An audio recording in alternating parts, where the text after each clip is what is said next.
Življenje s taščo? Ja, poznamo zgodbice o tem. Ampak če si postaviš prizidek, imaš lasten vhod in je tašča povrh še prijetna gospa, je rešitev lahko idealna. V nobenem primeru pa ni poceni. V tem stanovanju vam bom pokazal, kako je lahko neprecenljiva v finančni stiski iznajdljivost. Družina si je želela topel dom, v katerem se bo počutila prijetno. Pri gradnji ni postavljala visokih zahtev. Kljub temu pa so bili nekateri posegi precej dragi. Denar je kar puhtel.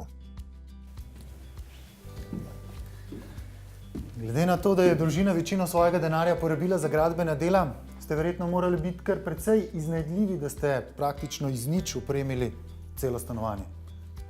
Ja, ponavadi je tako, da ko ni denarja, se rodijo najboljše ideje. Tukaj je primer tele mize, stare bukove mize, 15 let, ki smo jo z belo barvo posvežili, prenovili in je s temi stoli zasijala v novi luči. 15 let stara, res? Tako. Prebarvali smo tudi pograde v otroški sobi, ki smo jih prinesli iz prejšnjega stanovanja. Prijatelji pa so tudi podarili družini en pograd, ki so ga pridne roke mizarja Gašperja prepolovile in prebarvale, tako da smo dobili 2 samostojna ležišča. Bravo, Gašper, všeč mi je reciklaža.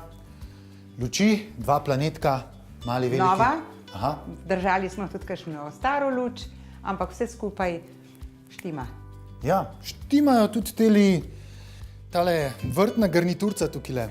Nenavadno za dnevno sobo. Ja, zakaj pa ne bi take stole? Čist primerni so tudi za notranjost. Z blazinam so postali bolj udobni in so nadomestili fotelj ali pa kakšen počivalnik. Ma ja, kdo bi tako udobje zvrgel? Kuhinja, jedilnica in dnevna soba so povezani. Marjetka je želela vanje vdahniti nekaj romantike.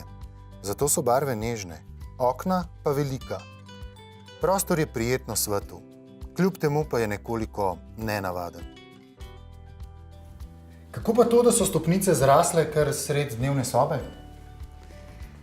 Ja, malo prostora smo imeli, prizidek stoji ob garaži, tako da klasične stopnice s podestom niso prišle v poštev in smo se odločili za okrogle.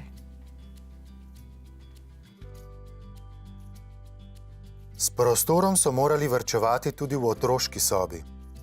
Majhna je, vendar je otrokoma v enako veselje, kakor bi jim bila velika in moderna otroška soba. Obnovljeni kosi pohištva niso le poceni. Imajo tudi prav poseben šarm.